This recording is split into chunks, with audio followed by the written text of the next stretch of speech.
Gamers, I fucked up. I made like a breakfast shake 30 minutes ago. It's my first time using a blender in four plus years, if I had to guess. So I said, what do I put in a protein shake in the morning that both me and my daughter could enjoy? She's 4 she's almost 4. I put 1 banana, 2 scoops of protein powder, 2 spoonfuls of powdered peanut butter, frozen strawberries, enough like almond milk to cover it, a couple of ice cubes, little agave syrup to sweeten it up for her a little bit. Hit the blender button. How the fuck did it come out to 3 pints of protein shake? 3 pints? 1.5 liters of protein shake in the morning, and it's got the I mean, it's not bad by like adult standards, but she did not like it. But like, it has the consistency of like paper mache glue. It takes like you've seen me drain a glass of water 3-4 seconds. Glass protein powder juice is taking a while, man. It's taking a while.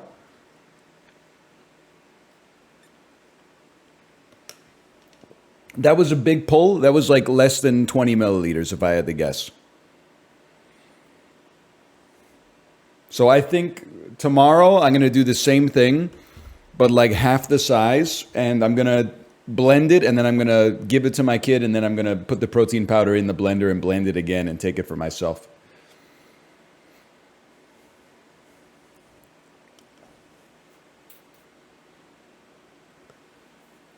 But I don't know, maybe it's good. Maybe like, because I drank a pint. And then I have another pint glass full right now. And maybe I'll drink the last pint that's in the fridge over the course of the stream today. It is a mega pint. You're not joking. Morning NL, balsamic vinegar son or Worcester daughter. I got to say balsamic vinegar son. I have some Worcester, but I don't... it's kind of like a fake sauce, in my opinion. Like, it doesn't do anything.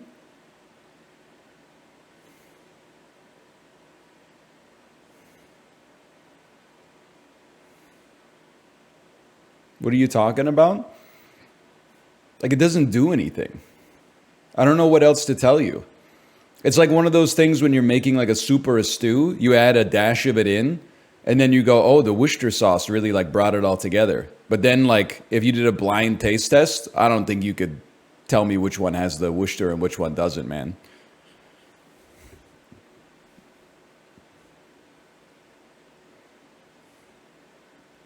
Perfectly balanced. +2, -2, +2, -2. And I like British condiments. I like HP sauce. Or as they call it in the rest of the world, tonkatsu sauce. I like, I'll be putting the shit out of malt vinegar on my fries, dude. For real. I don't care if it's considered like a nasal assault on the rest of the pub. It's the only way to have fish and chips is a little bit of brown vinegar on the fish and on the chips. And I don't look when I pour the vinegar because I'm the absolute governor.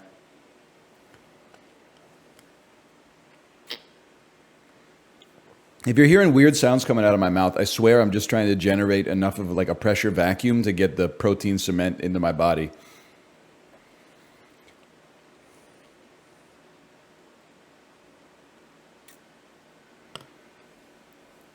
It's going to take a bit, man.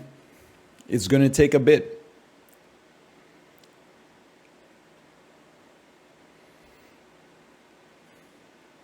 Cut it with liquids. My ass is going to go broke buying almond milk, man. It's crazy. Hang on, I got a message here. Let's see. I'm going to say, let me get back to you.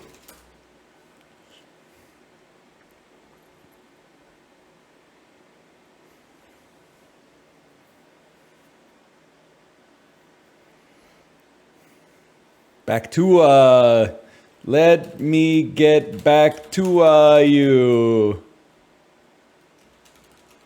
I can't. Thank you, chat. That's huge. Apollo said, no worries. Then I said, let me get back to you. And he said, never mind, worries.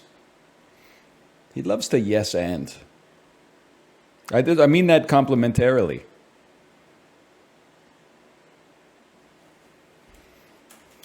I'm going to put Keck W. When I'm laughing, I love to put a Keck W in the chat.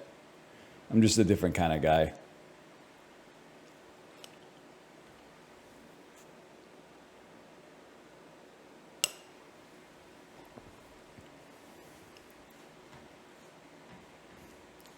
Solid Lamau goes a long way.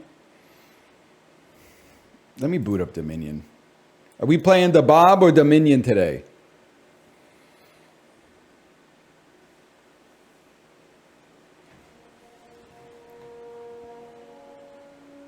Watch Treasure Planet yet? Be honest with me, you've been posting about Treasure Planet for like 4 days. How old are you?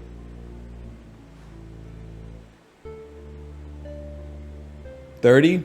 That's crazy.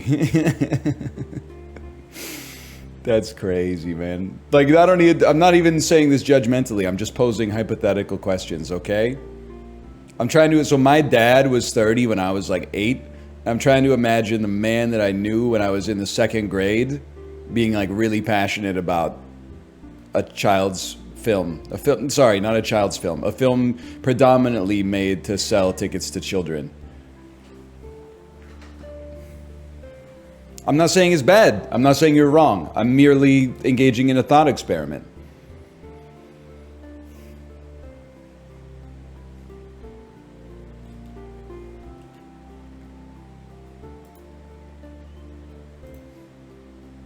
"30-year-olds now are different." That's definitely true. That is definitely true.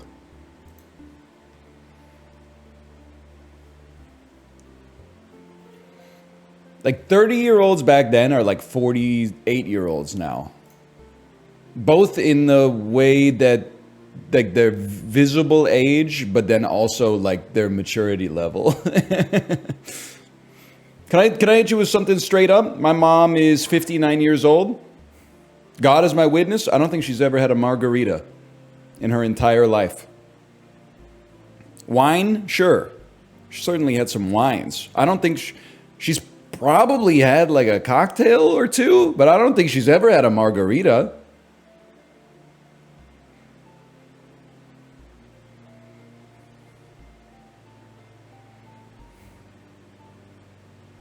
My 62-year-old mom just had a margarita for the first time this year. I love that. I mean, a margarita is great. Don't get me wrong. Too spicy? No, there's just like one Mexican restaurant in my hometown until like 7 years ago or something like that. And then it was a long drive away. So they're not having margaritas at dinner, you know, because then they got to drive. There were very few. In the 90s, there were less opportunities to have margaritas in Ontario, man. Nowadays, you can get a Moscow Mule at like fucking Montana's or something like that. But back in 1996, it was like Molson Canadian or the worst fucking glass of white wine you've ever had in your life.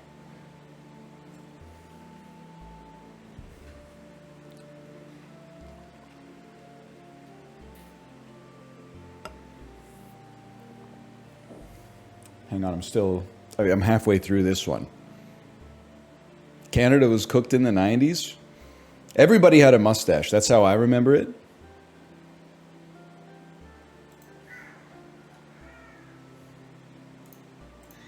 True.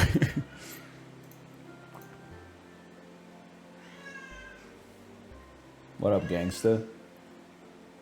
Thirsty, huh? I know how that is. Swag. Put her there, bud.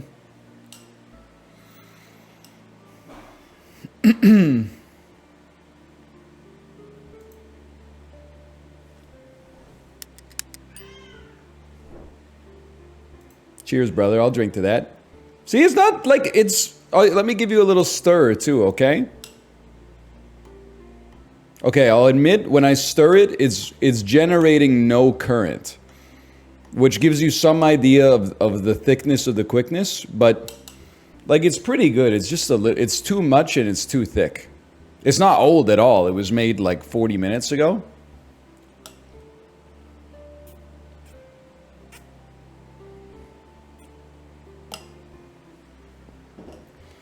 You ever generate like a pressure vacuum like that when you're drinking through a straw and you feel like you're accidentally gonna like upchuck your Adam's apple or something?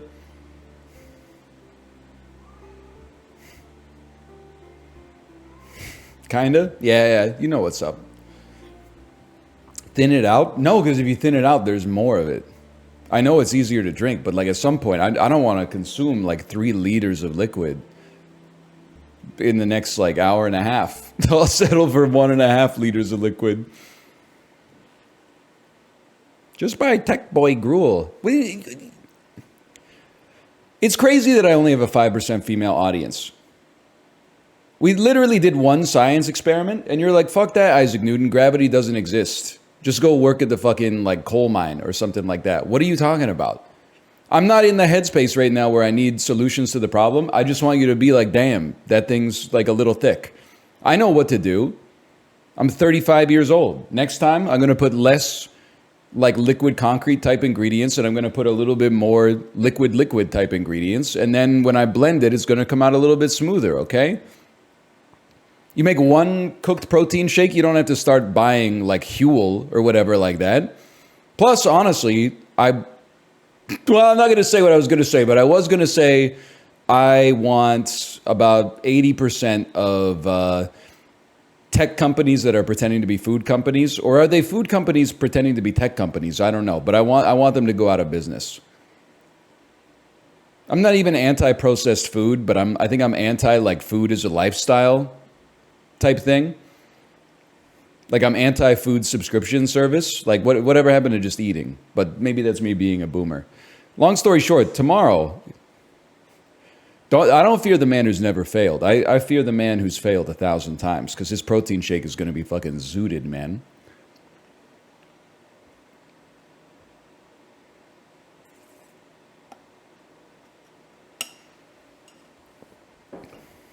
Still pretty tasty though.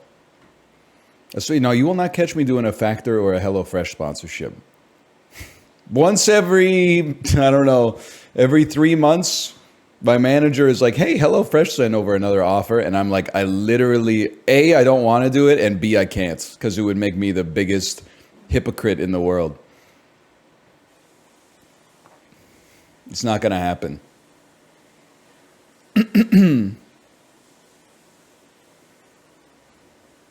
Those little cucumbers.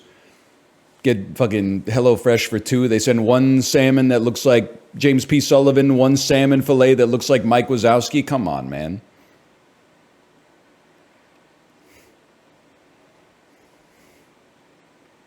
Factor's pretty good. It serves a purpose. Like the pre-made lunches that you just heat up.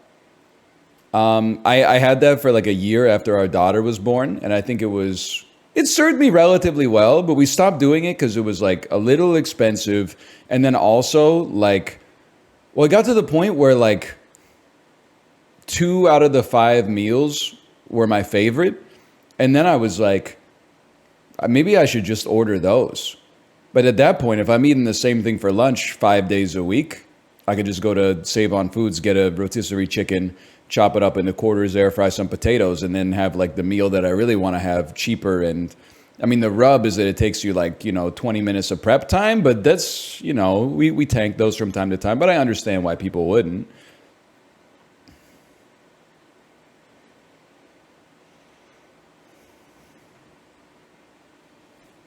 I'm so close, man. I'm so close.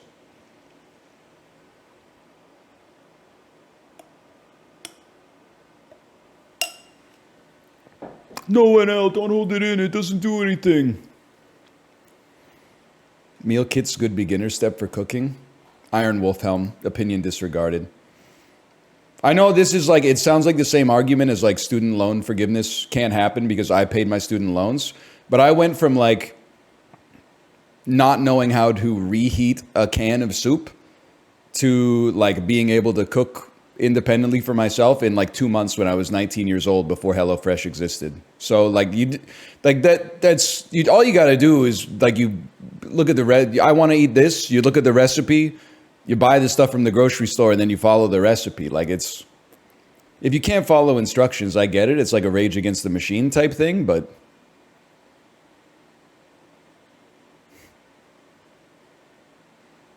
you really can also just cook soup by like improvising it.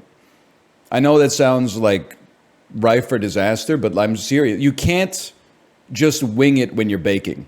You're going to end up with like, you're going to mean to cook brioche and you're going to end up with like a Belgian waffle or something like that. Like there's magic that happens in the exact process of the baking. With soup, you could literally be like, what's my favorite meat? What's my favorite vegetables?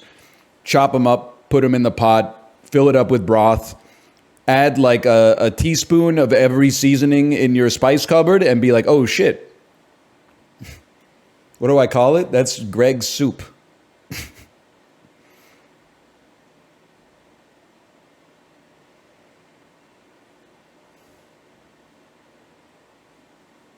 You're stalling? I'm stalling because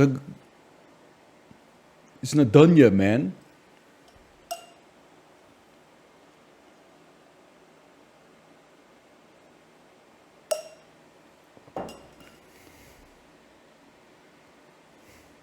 You need a wider straw? I guess I could use my wife's like reusable bubble tea straw.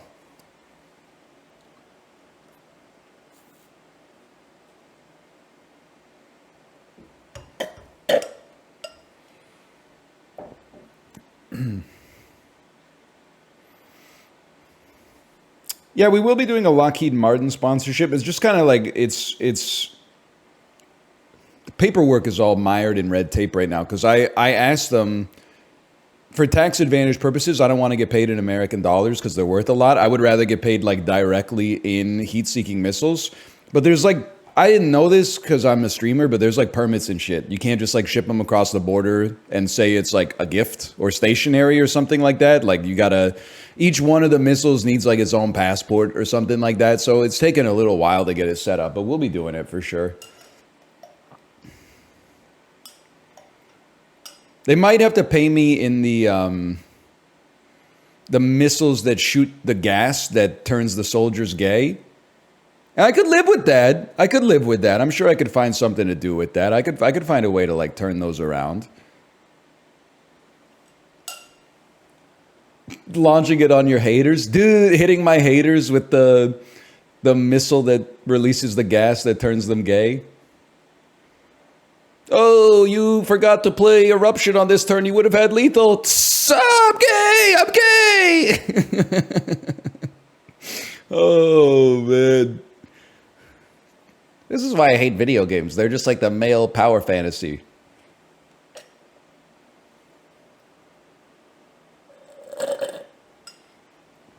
That's so funny. What happens if they're already gay? This is a stereotype, but it's like, what's the opposite of homophobia? I guess it's like homophilia, but that also sounds like problematic in like the other direction. But like, I don't think any of the people that are backseating and like upset with me are gay. I just think they got more important stuff to do. That's very like straight male coded. Is to be like, I fucking hate this guy. He misplayed in Deadlock. I'm not saying there's no gay haters, but they probably like hate me over like shit that's like way more cutting to the core of my personality than like me playing with my toys wrong. Are you seeing the plus twos? Nobody, it's so hubris posting. Nobody's doing it like this, man. Oh, if I say the wrong thing, people might think I'm not an ally. I'd rather just talk about, hey, did you guys watch the fucking new Netflix? No, man, you know I'm an ally. Because I can come so close, I can come borderline right on the edge of what you would consider to be acceptable, and I can bring it back. Because there's no hate in my heart. So I can open it up wide, man. I really only hate people when I'm either driving in the Costco parking lot or walking inside of the Costco. The rest of the time, we're all God's children as far as I'm concerned.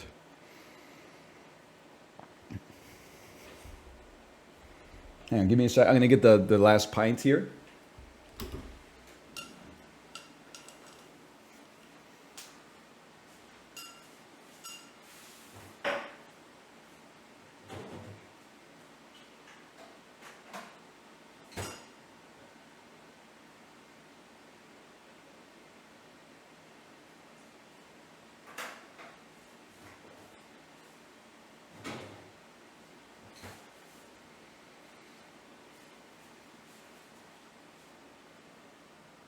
Cheers, brother. As punishment for my fantasy football league coming in last place, I have to spend 24 hours at my chair, but I get 30 minutes taken off for every protein shake that I drink. Fuck you.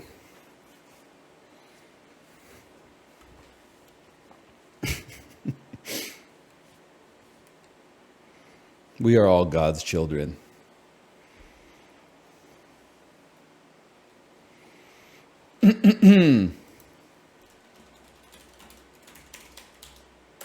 People always ask me, NL, are we wearing Bob or Dominion today? Guess what?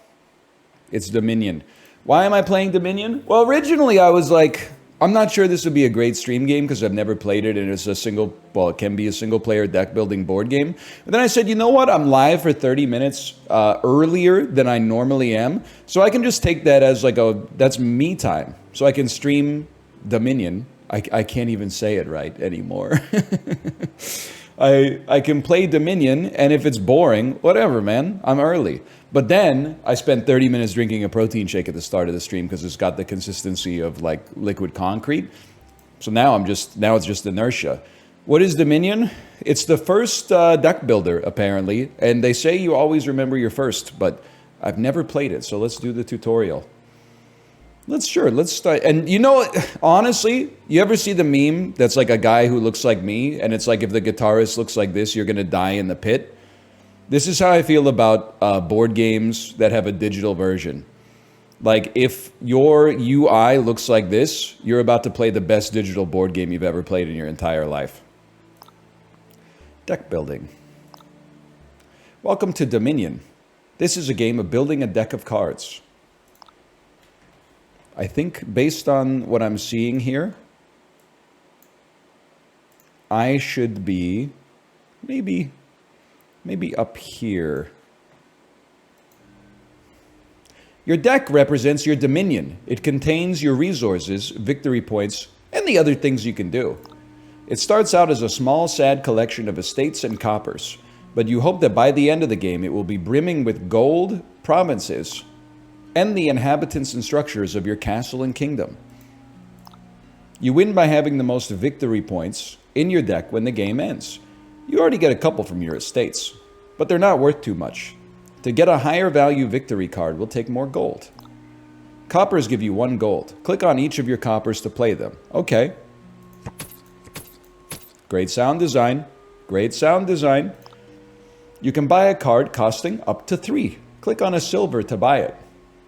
You buy it for 3. When you play it, it gives you 2 gold, is my guess. And then also, I don't know, 40-year mortgage. Your turn has automatically ended and your opponent has played their turn. Let's not even worry about what they're doing. Oh, there's 40 of them in the pile. Okay. For your next turn, play your coppers and buy a smithy. This is a freaky-ass blacksmith, man. I'm so glad that this hairstyle is not in fashion anymore. Like, that skull is, like, this is the original skullet, man. Not to mention, he's wearing, like, the off-the-shoulder BDSM gear. It's like no sleeves, but a bracer. Like, what's going on here, man? Play your coppers and buy a smithy. Perhaps I will.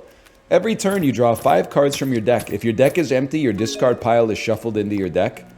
Can I say something amazing? I love that turns are about 4 seconds long, at least at the start. This turn, you've drawn your new smithy. Your smithy will let you draw 3 more cards. Play your smithy. Oh no, that's not what it's like as it gets going.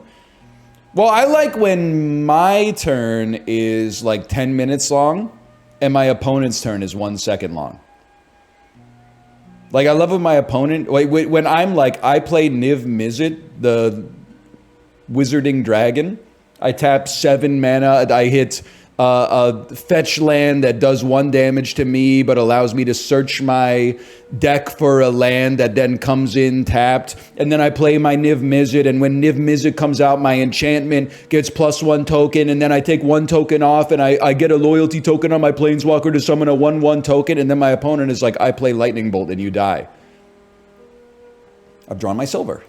The silver is worth 2, better than copper's 1. That's true. That's true as hell. I'm going to play all my treasures real quick. You can buy a card costing up to 6. Buy the gold. Cost 6, gives us 3, 30 of them. You may have noticed your treasures don't go away when you buy a card. You can keep playing them over and over again. In only 3 turns, your deck is much more powerful. You're already on your way to victory. Oh, whoa, that was easy. Holy. Each turn has phases. Action, play treasures, buy, then clean up. You play one action. You may play 1 action card by default, but you may choose to not play an action at all.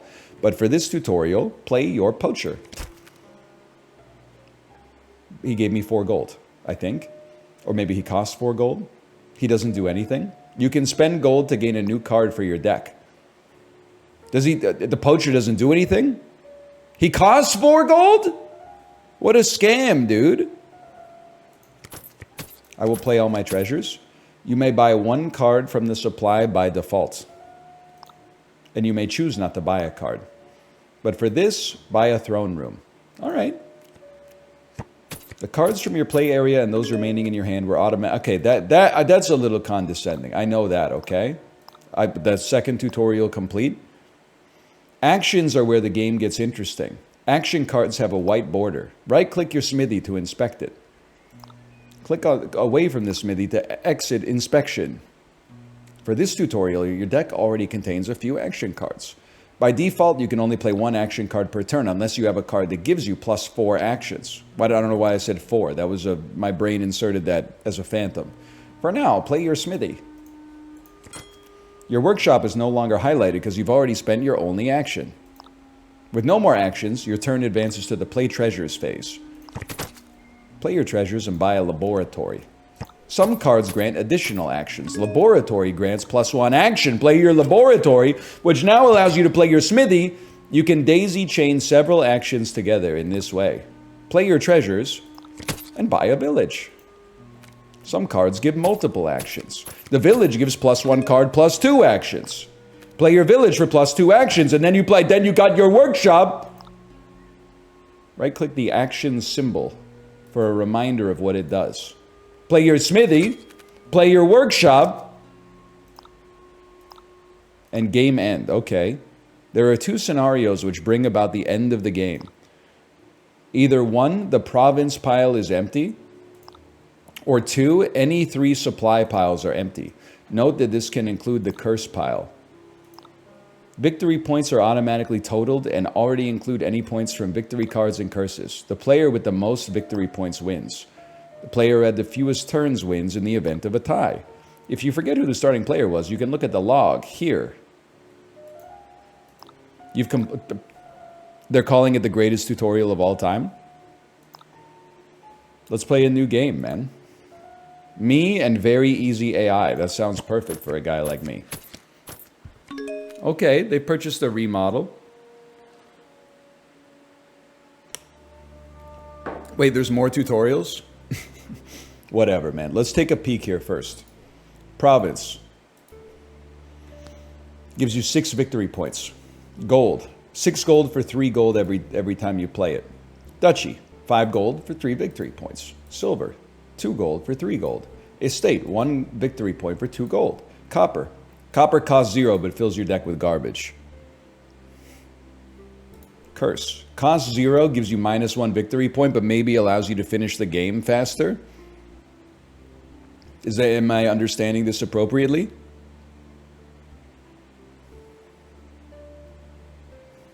Read the Witch. I'm going to get there. We have to go, we go in time, okay? Bandit. Gain a gold. Each other player reveals the top 2 cards of their deck, trashes a revealed treasure other than a copper, and discards the rest. Each other player. Okay. Each other player. +4 cards, +1 buy. Each other player draws a card.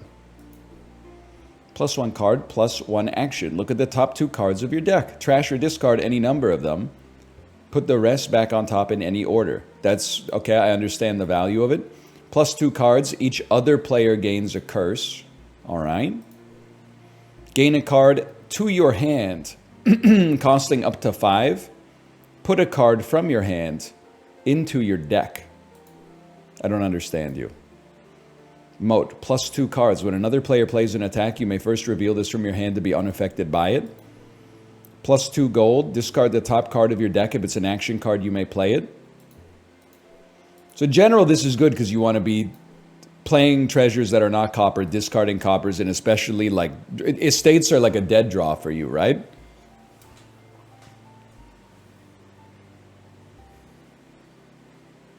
Correct. Okay. +2 gold. If it's an action card, you may play it. Workshop. Gain a card costing up to 4. +1 card, +1 action, +1 gold. Discard a card per empty supply tile. Trash a card from your hand. Trash is like the exhaust, essentially. Exile.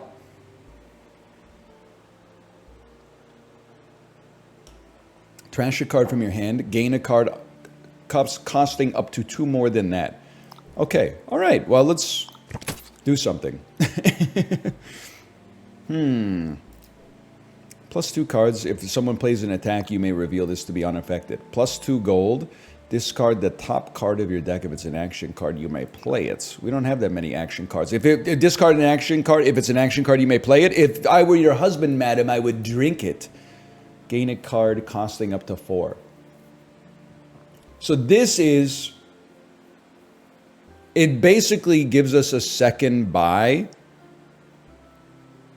And for 3 gold, it gives us 1 extra value at the start, right? I don't know if that what I said made any sense.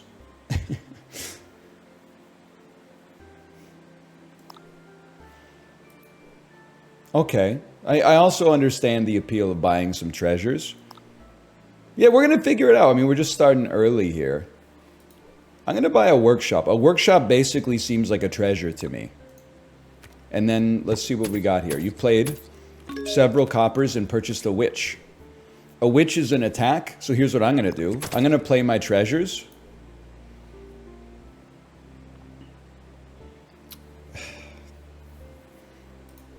They bought a workshop? I thought they bought a witch. I thought, is there any way I can see their deck? Or do I just see what happened, y'all? The log. I think I might have accidentally clicked something under the UI and I believe, am I P or V, man? Am I P or V? Usually I know. You're P, okay. That's I'm familiar with that role. All right, so I played 4 copper, bought a workshop. I can live with that. What did they buy? Turn 2, very easy. 3 go to workshop. They did buy a workshop. This time they bought a moat. Okay. We must build a moat. Okay, 4 gold. I now have 2 workshops in my deck. That's more than we need. The buying a moat was a huge mistake because now I'll just never buy any attacks, okay? Discard the top card of your deck. If it's an action, you may play it. I want a trash, man. Yeah, give me some remodels. So like, I understand the concept of a thin deck, Andrew. I'm not going to worry about what the AI is doing, to be quite fair with you. Gain a card costing up to 4.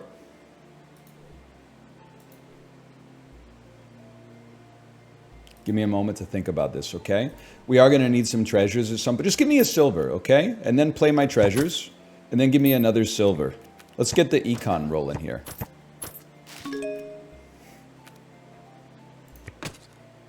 Gain a card costing up to 4. I kind of want to remodel so that I can dump my coppers. And then a workshop. Oh, I can only do one action per turn. Maybe my turn's a little too action heavy already. What are the cards that allow me to do another action? See, he's starting to pick it up. Like a sentry can allow us to do another action. Okay. Play your treasures. Give me another treasure. Poacher as well. Discard a card. Okay, yeah. Now we have 5 gold. Start me off with a sentry.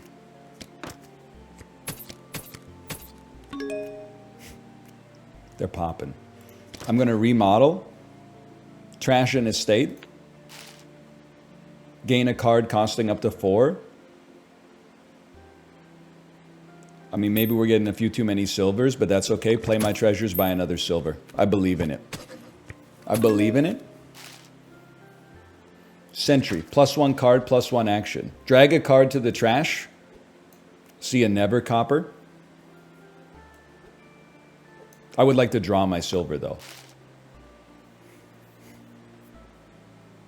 Remodel or workshop. Gain a card costing up to 4. Trash a card from your hand. Gain a card costing up to 2 more than it. I'm thinking. Forget a remodel for now. Although discarding a copper, I understand. Well, that's true. You could discard a workshop and then buy something that costs 5. Because I got too many actions anyway. Holy. Give me another sentry. I don't know. We're just playing cards for now, but that seems okay. We have 4 gold. I'll take another silver. I don't know. We're learning bit by bit. Until we have more actions that let us do more actions, we're okay just on average drawing 1 action per turn. Give me a workshop silver. Play all my treasures. At some point, we got to pivot to some victory points. Oh, there's a summary of what they did at the top, man.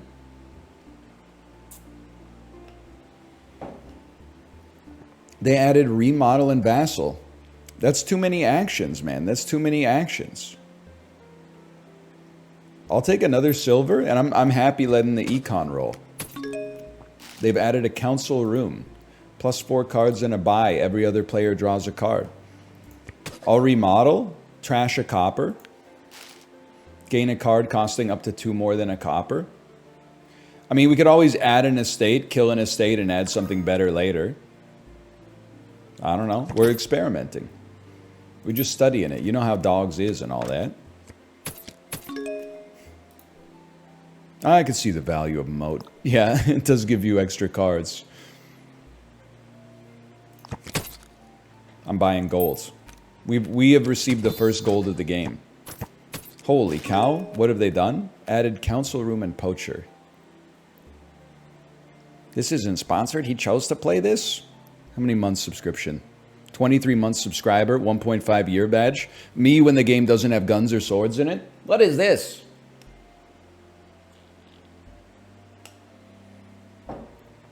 Are you seeing this? It does have swords. All right. It does have 1 sword. I'll give you that. I'm not going to count the pike. I'm not going to count that. That's a dirk. Maybe a dagger at best. That is a sword, though. I can't deny that that is a sword of some sort. Remodels are already gone. Poacher's kind of popping off then. Can I ask a question? Chatters, why? What's the value of discarding a card? I know, so the obvious answer in theory would be you have a bad card. It's not bad. It's always bad. Okay. Discard is the worst play. It's negative value late, but early it's okay. Okay. Discard curses. Yeah, but discarding curses doesn't help you because you just drew them already, right? It's the offset for cheap card plus action. Okay.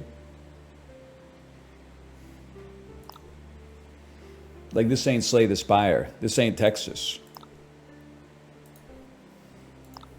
remodel, a workshop, gain a card costing up to 5. Gain a gold. Each other player trashes a revealed treasure other than a copper and discards the rest. It's an anti-treasure build. Plus 4 cards in a buy. Give me a council room. Play my treasures. Just give me a moat. Whatever. They've added a council room as well. Sentry. Plus 1 card, plus 1 action. Drag cards to trash, discard, or rearrange. Trash and or discard any number of them. Put the rest back on top in any order. I would still trash an estate. We'll get better stuff later. Keep this up here at the top because I want it next turn. I got a lot of money this turn. Play my treasures. I have 8 gold. This is where we buy provinces, right? It just makes sense. Sentry. We drew a silver. Council room on top. Silver directly underneath it. That sounds fine to me for now. What does remodel do again? Trash a card from your hand. Well, trash a card from your hand. Gain a card costing up to 2 more. I could trash a silver and buy a council room. I don't know. 6 gold. Give me a gold.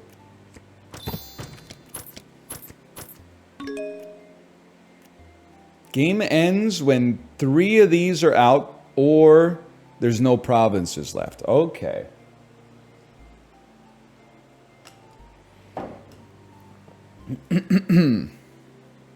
I get the picture. Plus 4 cards in a buy, plus 2 cards. Plus 4 cards in a buy, Gen Z boss in a mini. Sucks to draw a sentry there, I guess. I'll play my treasures. 10 gold! Holy, give me a province. And I'll end my turn. I have no idea what my opponent is doing, but that seems fine. Remodel. Remodel. Remodel. Remodel. Remodel. Remodel. Dump an estate. Buy a moat. Play your treasures. 4 gold. 4 gold is a slap in the face for a guy like me. Just give me a vassal. Let's enjoy ourselves with it. Why does it say play treasure? Did I already play an action by accident? Did I hit end action by double clicking it?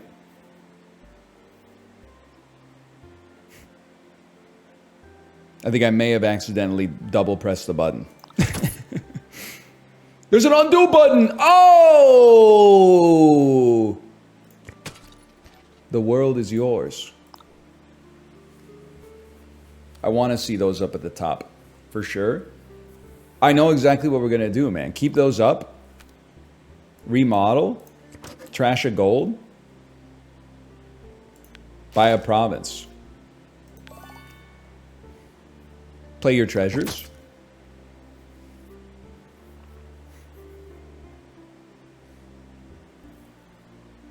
End my buys. I don't think we want to thicken our deck. I think we're popping. Sentry for an extra action. Discard piles at 18. We don't want to accidentally draw a council room before we can use it. And we're going to get plus 4 cards here. No, we're not. Yes, we are. Discard the council room so you can draw it again for value faster.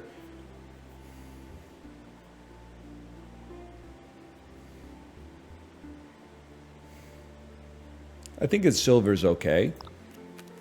Council room. Draw 4 more cards. Play all your treasures. 14 gold. Give me a province. You know what? I mean, if we're popping like this, give me a duchy too.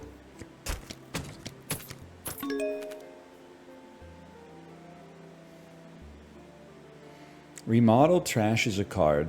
Vassal gives plus 2 gold if you have an action on top of your deck. I mean, you could trash a copper, but I don't really want to buy something that's cheaper. We'd literally trashed a silver. That's unfortunate. That's fine. Whatever. 6 gold. 6 gold, give me a gold. You're demolishing extra easy AI. It's my first game, man!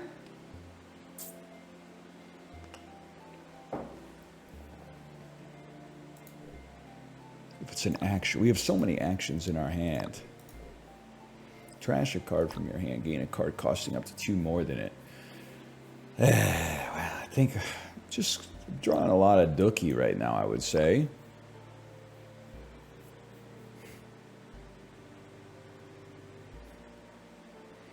I almost feel like we could at least remodel our vassal, buy a duchy, play our treasures, and probably pass turn. We're trying to end the game as fast as possible, I think.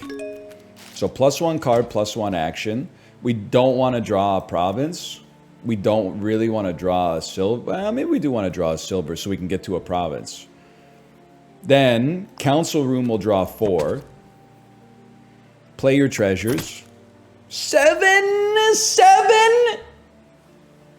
Are you kidding me, man?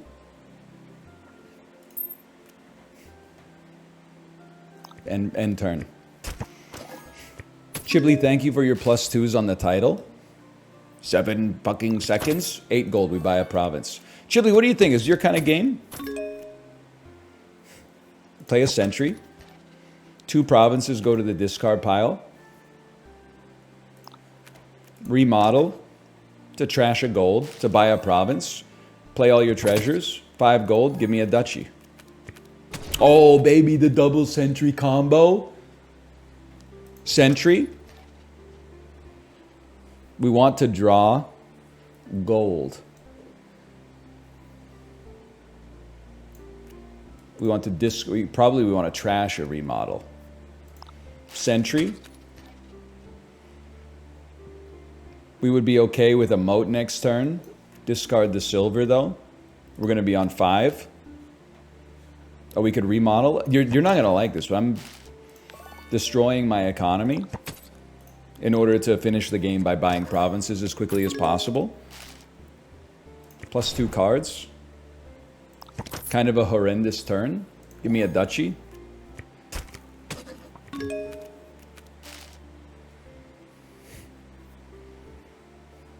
Council room me. Play my treasures. 7 gold, you piece of junk. This is the one. Council room. Play my treasures. 8 gold, buy a province. I end my buys. The game... 64-4? We won 64-4? And people were getting mad at me for the way I was playing the game? 64-4? He got 2 squared, I got 8 squared?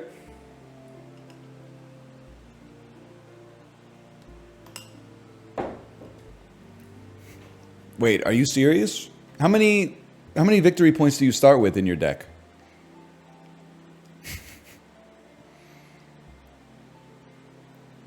Three. Those are rookie numbers, man. Okay, I'm not going to replay the set. Are you crazy? What is this, Tekken 6? But I will, come on. Come on, give at least...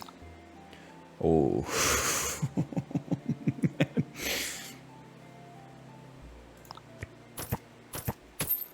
Hang on, I've got some reading to do. +3 cards. Well, look at Nico Cotto Avocado.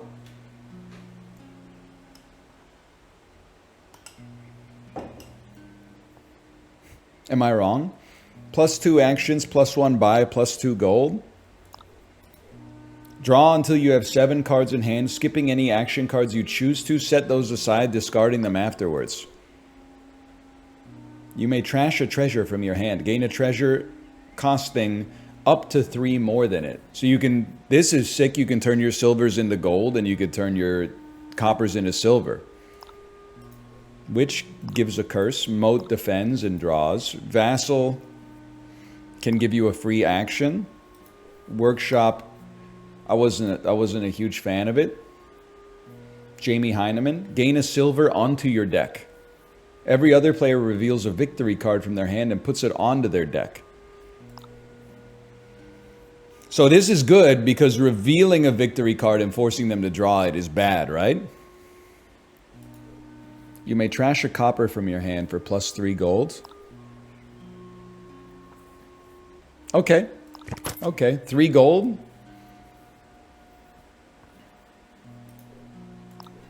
I mean, I think I'm a 3 gold, toss a coin to your silver sort of guy.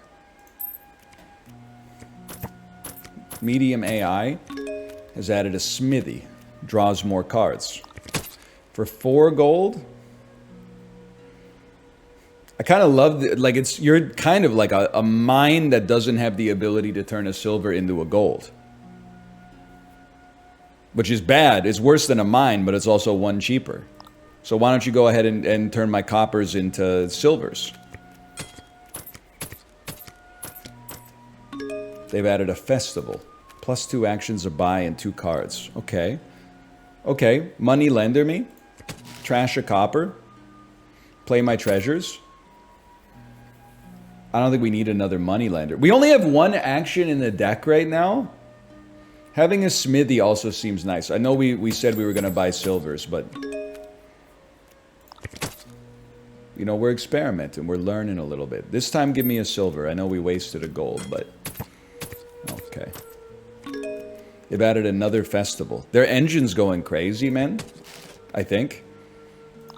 We're on 7 gold. Now, on 7 gold, we got to be cooking. We got to do something advantageous. I mean, a mine seems great early, even though gold also seems great. I think I'll waste 2 gold and get that mine early. Bad draw. Bureaucrat. Gain a silver onto your deck. We probably don't need another money lender. Let me get a smithy again. Horrendous draw.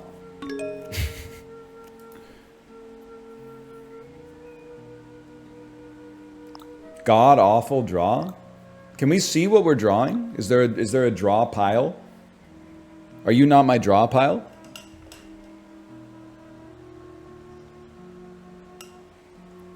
You can't see your draw pile? It's face down, but I thought like I could see what cards were in it at least. Not the order that I'm going to draw them, but... Trash a treasure. Gain a treasure. Play your treasures. I'll take a moat. Why not? We got too many actions, but life goes on. What?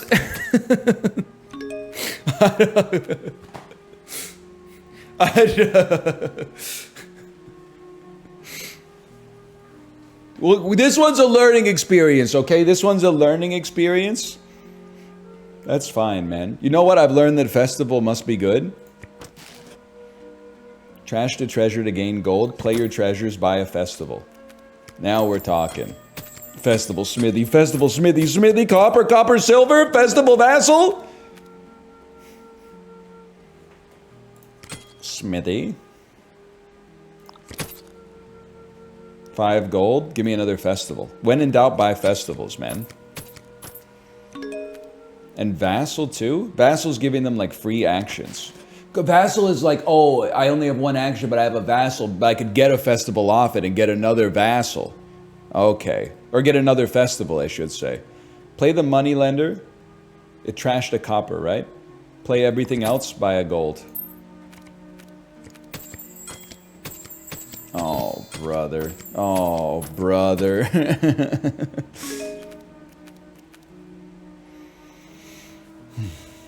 Well, you should smithy me. Too many actions. Wouldn't be the first time. Give me another festival, bro. All right, now we're popping. We're bringing it back, okay? Festival allows us to play a mine. Trash a silver. Turn it into a gold. Play our treasure. We needed more draw off of it, but that's fine. We got 6. We're all out of festivals, man.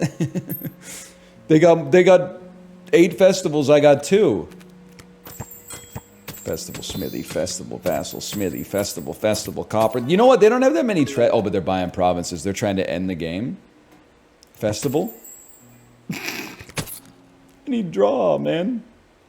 You need draw. No. We got enough actions. Don't fall victim to idiocy. A useless moneylender. All right, I'll end my actions then. 5 gold. Give me another smithy, bro. This is our turn. Okay, you ready? Festival, smithy. Because I've seen the best do it. Festival, smithy. No, maybe, well, I don't know. You could also mine, but we probably just want a treasure max. Oh, we could still mine. Because it's +2 actions. Oh, we still have +1 action. Mine a silver into a gold. Play your treasures. 14 gold and 3 buys. Give me a province and give me a gold. Okay. Money lender. Should we have done? Let me think about that. It's late in the game. Oh, but smithy, we wouldn't have any actions left anyway. So actually, maybe that's for the best. 6 gold, buy a gold. Okay. Oh, here we go. Oh, brother. They bought 3 provinces on the same turn. Festival. That's all I got, dude. Gold.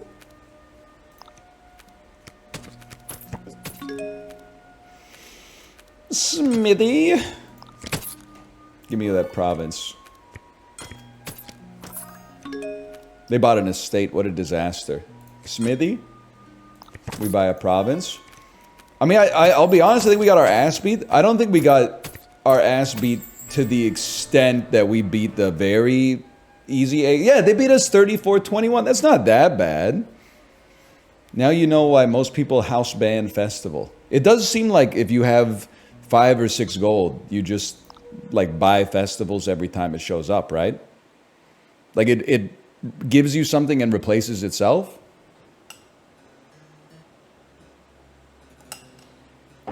But I don't like to be that gamer that like plays a game once and is like, oh, this is imbalanced. Like it's too streamer coded. Like you think like, they spent 4 years developing the game and like tweaking it based on the data that they got in their design approach. You play it once and you're like, this is busted. +1 card, +2 actions. Okay, I see the sickness there. That's great. A lot of skullets back in the medieval era, huh? Each other player discards down to 3 cards in their hand with no moats to defend. You may play an action card from your hand twice. What the hell? +1 action, discard any number of cards, then draw that many. That actually seems incredible as well.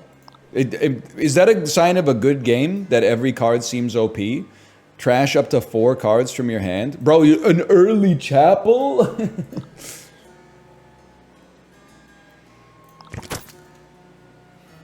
And we can only buy one thing. I don't want to buy a chapel because we got 5 gold. It seems like we could do better. Draw until you have 7 cards in hand, skipping. Okay, so draw. That's great for treasure maxing, don't get me wrong. +1 card, +1 action. You sort your victory points either into the trash or the bottom of the deck. +2 gold. Each player discards down to 3. Gain a silver onto your deck. People concede to turn 1 sentry. Really? All right. I mean, we got 5 gold. Let's take. And then I love my turn 2. Play treasure. I'm gonna buy a chapel.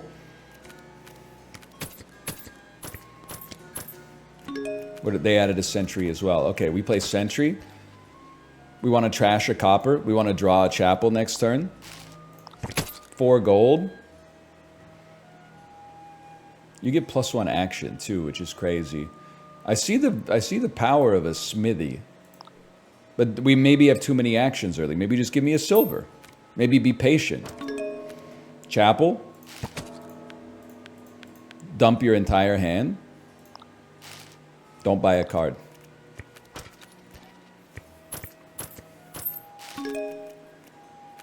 Sentry. This is dangerous, I guess. We might get Treasure locked.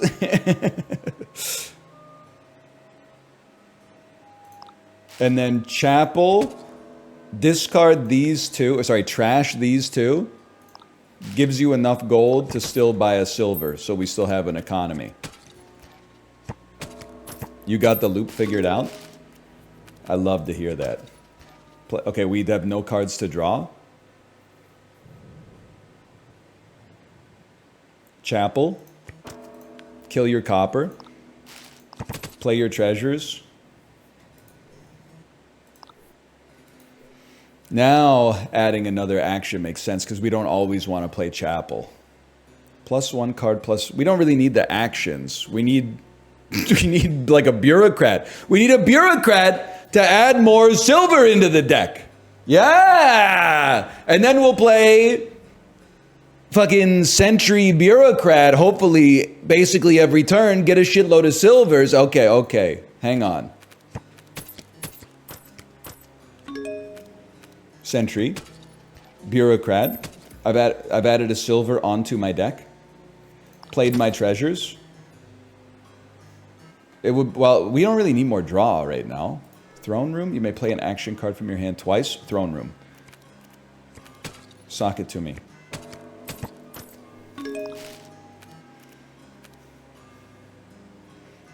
Now we have to talk about the loop on this one a little bit, okay?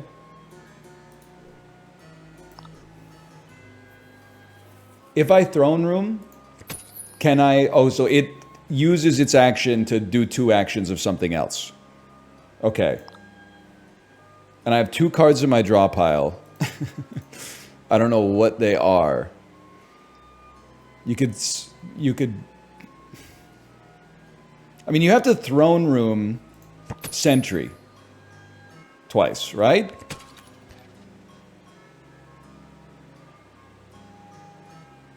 Because then you can still play Bureaucrat once. Or you could just Bureaucrat twice to get... Yeah, okay, hang on. Undo me. I'll no longer be able to earn achievements. You know, I feel bad for game devs, like, all the time, sincerely, even though I do make fun of what I would describe, like, 98% of games as being kind of boring. You know how easy it is to get a negative review on Steam? I was looking at the reviews for Shogun Showdown, okay? Great game. One of the best indie games I've played this year. It's got like 94, 95% positive reviews on Steam. One of the top negative reviews was from somebody with like 9 hours played. And it said, how stupid are the devs to have an achievement for beating a run fast when the whole game is about being patient and making tactical decisions? It runs completely counter to the design philosophy of the game. Really? One achievement you had a distaste for? And after playing the game for 10 hours, you were like, this deserves a thumbs down? Crazy, man. This is psychotic. You don't even get gamer score for it or nothing. Like, I don't understand. What's the point, man?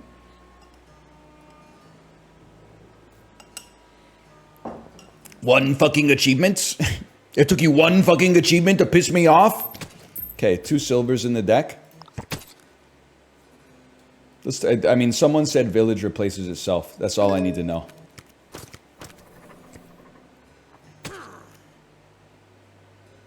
I have to discard 2 cards? Are you shitting me, man? I was about to buy a province.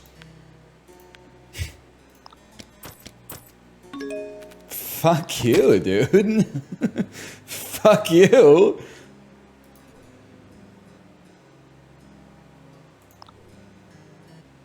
Gold. The hell is this? Don't even play your militia, you sack of crap. Don't even... Oh my god, now I gotta discard 2 motherfucking cards.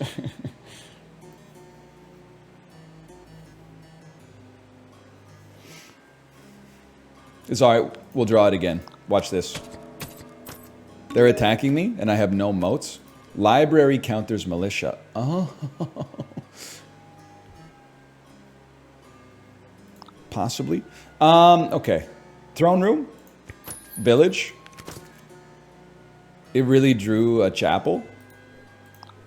I don't want to play a chapel. I'll play my treasures. It's got a sting, man. I don't really want to buy a silver, to be honest. I guess I'd rather get a smithy so I can get more draw to counter the lack of draw I'm receiving because of their militia. Discard 2 cards. It stings, but it's got to be done. Sentry. I want them both. Bureaucrat. Play treasures. Give me a library. We need more draw. Okay. They're going to make me discard. This shit is pissing me off. Discard 2 cards, you sack of crap.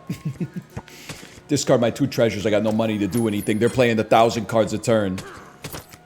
Come on, man! Added 2 throne rooms, a library, a duchy, and an artisan? What are you talking about? Throne room, village, smithy. We have 4 actions. This is crazy. Bureaucrat me. I guess I'll end my actions. I don't really want to dump my silvers. Play my treasures. Purchase a gold. One day we're going to get the turn popping, man.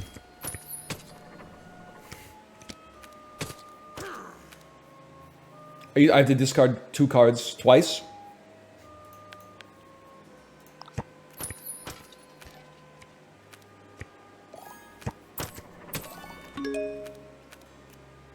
That's bad. No, just this. Oh, it's discard down to 3. That's right. That's right. Give me a draw. I'd like to undo because I don't like the cards that are up at the top. No, that's okay. Keep it or set it aside. We have no more actions, so set it aside. Set it aside. 16 gold. Can only buy 1 thing, but at least we got a province. Okay, okay, now we're talking. Village. Drew a silver. That stings a little bit, but I don't know what that means. I guess I played something which allowed my opponent to buy a victory point. Or receive one, perhaps even for free.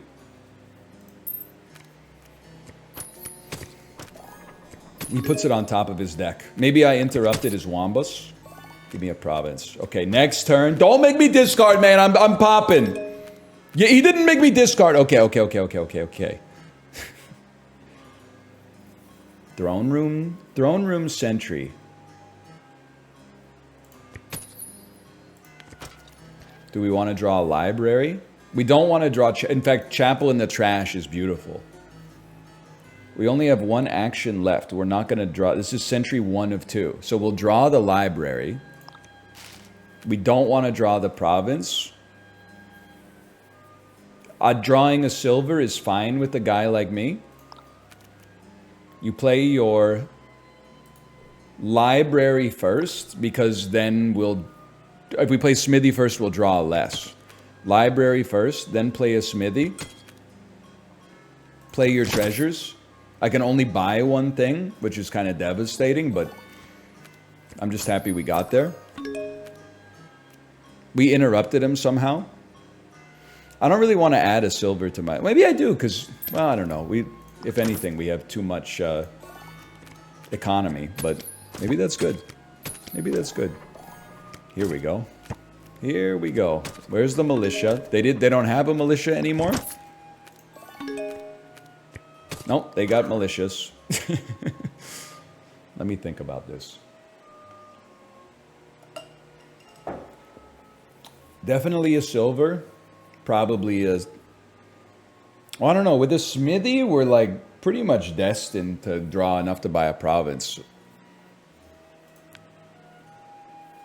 No NL, just discard your action cards. Okay, okay.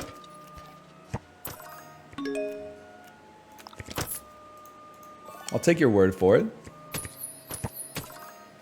They're calling it the worst draw of all time. I would set it aside. I would set it aside. I would set it aside. And I would purchase a province and end the game. I think I own you, little bro. Oh! I mean, really, the AI won because they got to play lots of cards, which is like very valuable. That's a lot of fun.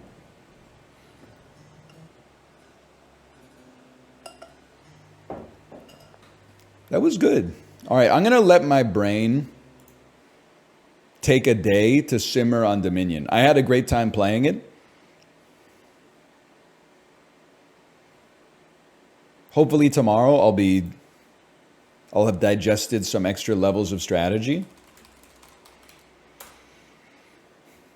We could do the dulls a little bit. It'll never see the light of day again. Bro, I would love to play it again. I'm even going to the Discord here. Hello, Clank Gamers. If you love the Clank turns where you play many cards, you would love Dominion, which, semicolon, because I already used the comma. Free on Steam with online multiplayer. Smiley face. Has anyone played before? I played for the first time today, and it seems like a lot of fun. Also, games are fast, at least versus, and once you've played a few times. Fast like 10 to 15 mins, not fast like 90 mins. Crazy, man, crazy.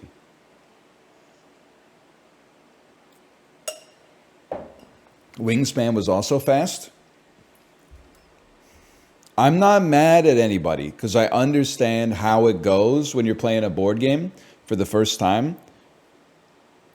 One of the reasons that Wingspan took forever for us, apart from it having 5 people, which was my bad, is that when you take an action, sometimes it allows everybody else to take an action, and the action literally is like grab a food from the bird feeder, but some people were taking like 3-4 minutes to grab a single dice from the bird feeder, okay? That's all I'm saying. That's all I'm saying.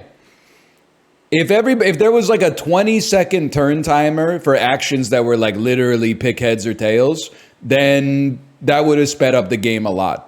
But instead, people were like they were bantering, they were looking at chat, and then we're sitting there for like 2 minutes while they've got the action. It's true, but you can't say, I know you're the bad guy if you say it, man. And then you're the bad guy if you say, hey, could you take your turn? People were like, oh, I'm sorry, it's my first time playing it.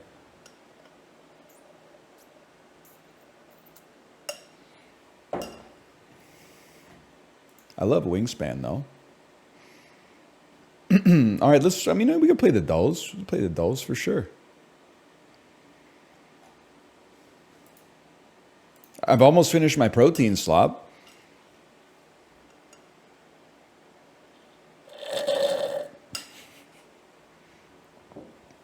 I still got 200 mils in the fridge, but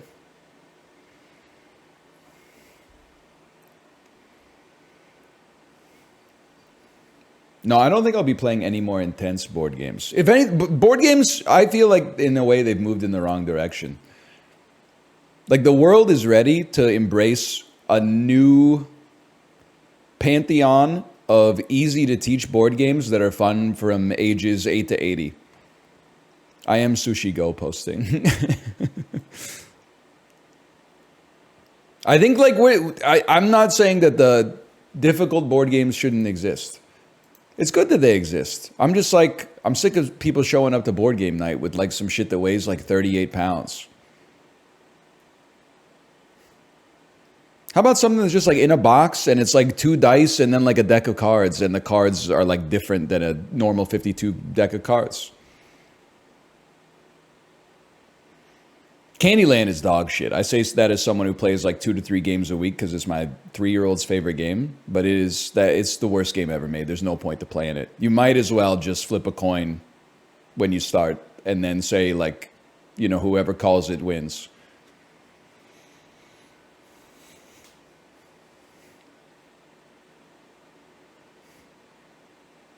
Is Candyland or Monopoly worse? Candyland is 100 times worse. I think Monopoly is not good, but I think personally it's overhated. If someone showed up to board game night with Monopoly and they were like, "I love this game," I would be like, "Fine, let's play a game of Monopoly. Let's have a couple beers. You know, whoever, like, we don't have that much control over who's going to win, but we can still enjoy watching it play out." Candyland, like, you literally don't make decisions. Monopoly, at least you have decisions. But in Candyland, it's just like, I got red, move to red. I got green, move to green.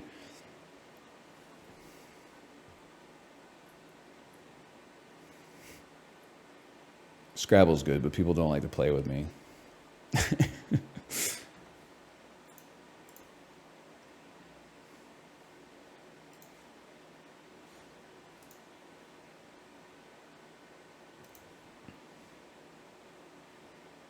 Did I ever tell you? I'm sure, librarian, you can check this. I played in a Scrabble tournament in my hometown. I was maybe 8 or 9, and there was like a youth division at the tournament.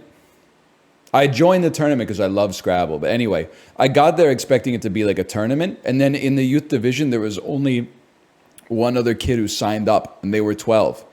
So I beat them 2-0 in the best of 3, and then I just walked around the gymnasium for like 3 or 4 hours. But the thing that kept me there is that I might have misinterpreted it. I was 8 or 9, right? But it said like the prize for the youth division was a Terminator 2 arcade cabinet.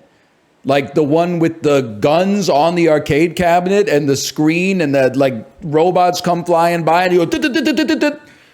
So I was like, dude, I fucking aced this tournament. I'm going to get that arcade machine. I'm sure my parents were like, oh, fuck, where are we going to put an arcade machine in our house? And then, like, they were like, yeah, you won. Your prize will come, like, in the mail or something in 4 to 6 weeks. When it arrived, it was not a Terminator 2 arcade machine. It was, like, a 45-minute children's PSA about, like, basically, like, exercise so you don't get diabetes. Like, almost to this day in my entire life, I'm not sure I've ever felt more betrayed. Even though I probably read the advertisement wrong. Yeah, on VHS, man. It was like a bunch of cartoon characters like at the Olympics, and they were like, you know, eating cheeseburgers and stuff, and they're like, you can't eat too many cheeseburgers, come out and do the high jump. I was sitting there at like age 8, like, what the fuck? Where's my arcade cabinet, man?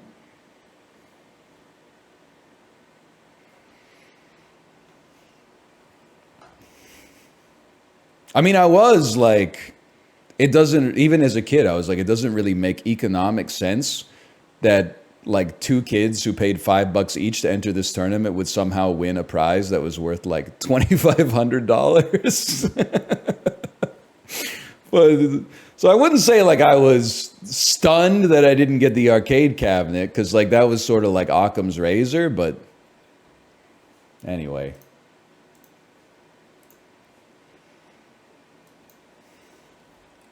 Swag Wednesday it is.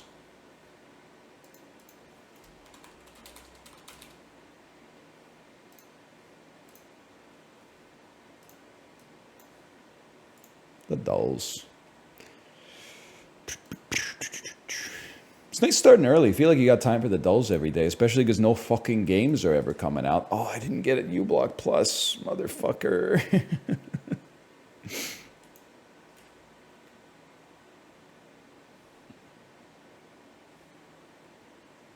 Is it uBlock Plus? uBlock Origin. Okay, give me a second here. Give me a second. Or is it MuBlock?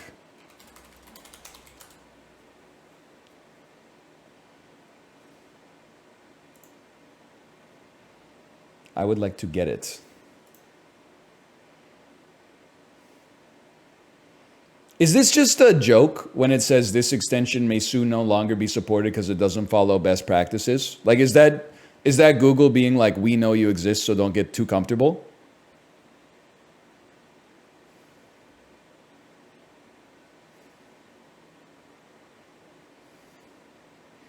Yes, Google wants to kill it so that they can serve you more ads.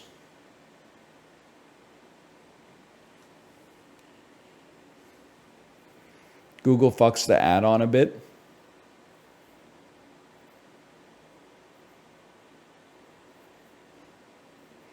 Manifest v3 makes all ad blockers violate the license agreement of Chrome.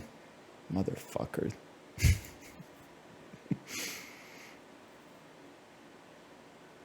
If you need to use Chrome, you can switch to Vivaldi. Is Vivaldi a browser or is Vivaldi an extension, man? Can I import my Chrome bookmarks to Firefox? Because there's a lot of those in there, man.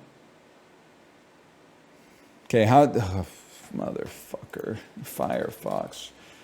Open source web browser. Yeah. Okay, yeah, sure. Open in Edge to download Firefox. That makes a lot of sense. Download Firefox. Firefox installer. Open. If this shit says I have to restart my computer, I'm going to shit my pants, but that's okay.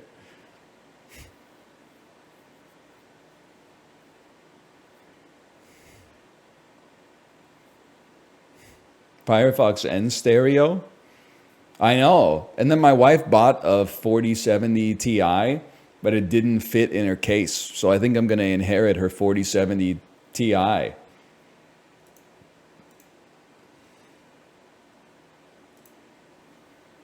But I'm not going to install that till the weekend.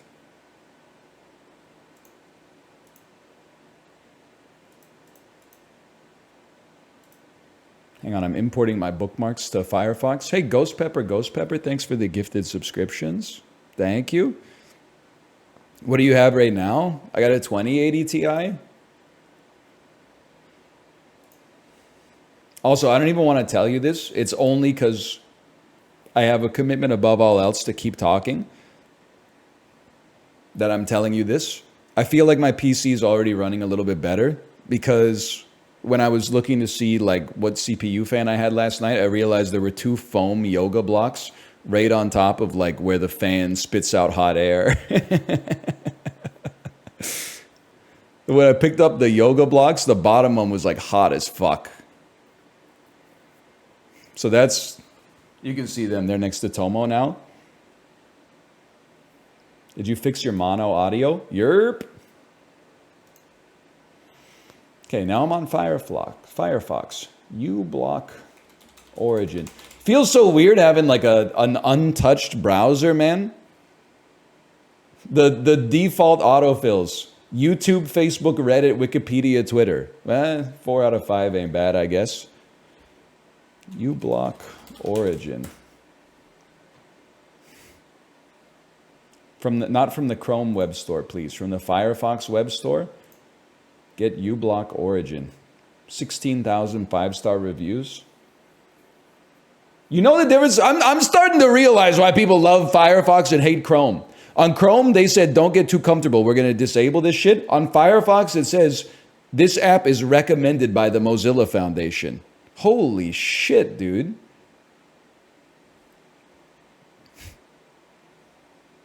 Add uBlock Origin. It'll access data for all websites. Yeah, that seems fine. Read and modify privacy settings, access browser tabs, access browser activity during navigation. Sure, man, sure. I have a Crimson Shield now. Is that good? Oh my God, it imported my bookmarks like immediately and everything. Oh my God, it's so snappy and fast. What the fuck?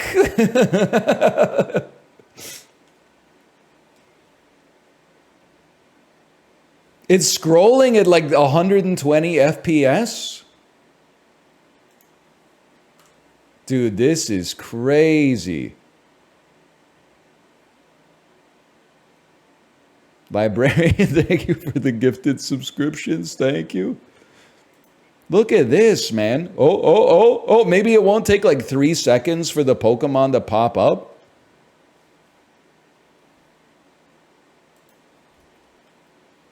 What's your favorite song from Treble Chargers Detox? I mean, it's got to be 100 Million. Do you know that there's probably no other streamer on this platform that would know what you're talking about? At best, you'd probably get someone that would say, oh, I don't know, I kind of like American Psycho. They wouldn't even realize American Psycho is off of Brand New Low. Detox has 100 Million.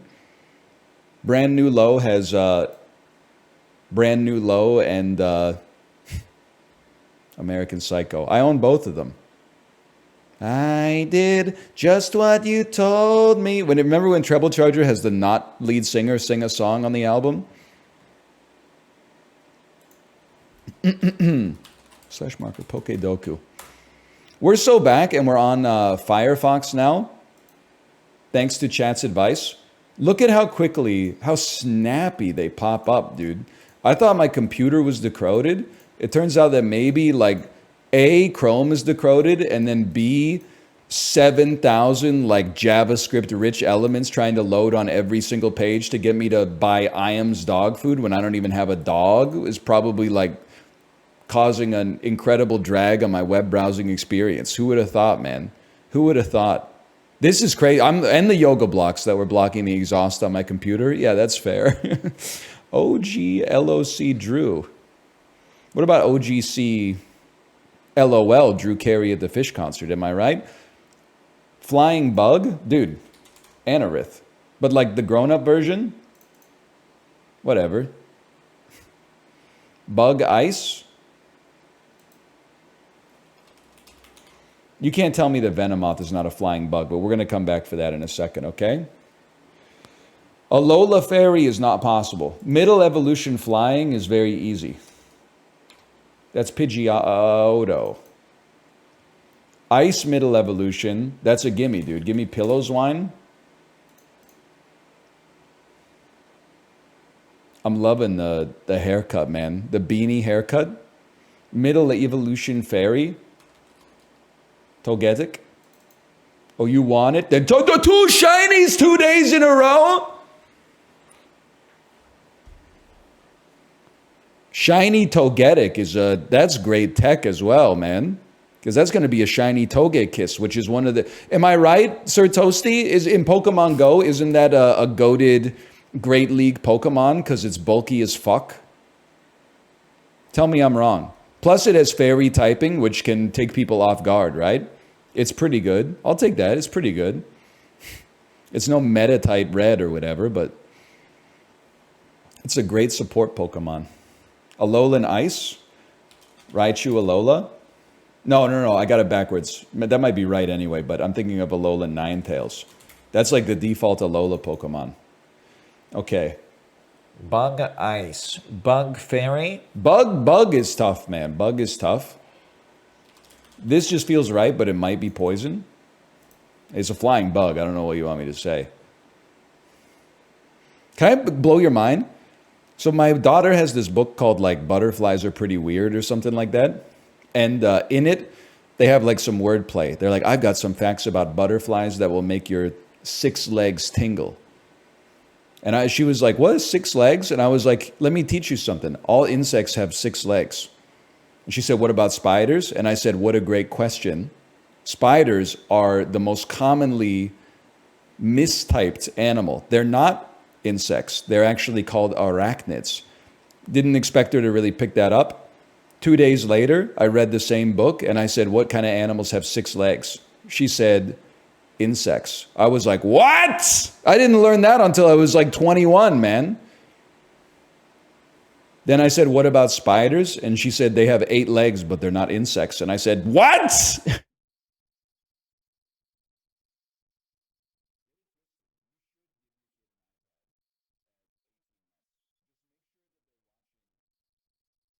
Sorry, I'm muted. With my plosive actually muted the mic. I said, get it twisted. You should give your kid an iPad at 18 months. Just make sure they're not watching like Brian's toy reviews or whatever. Yeah, they're like sponges, man. It's crazy. I started to be very careful what I said around her when she started quoting Bob Dylan lyrics back at me. And I was like, all of a sudden, I gotta be a little bit more concerned about her media diet. Okay, bug flying.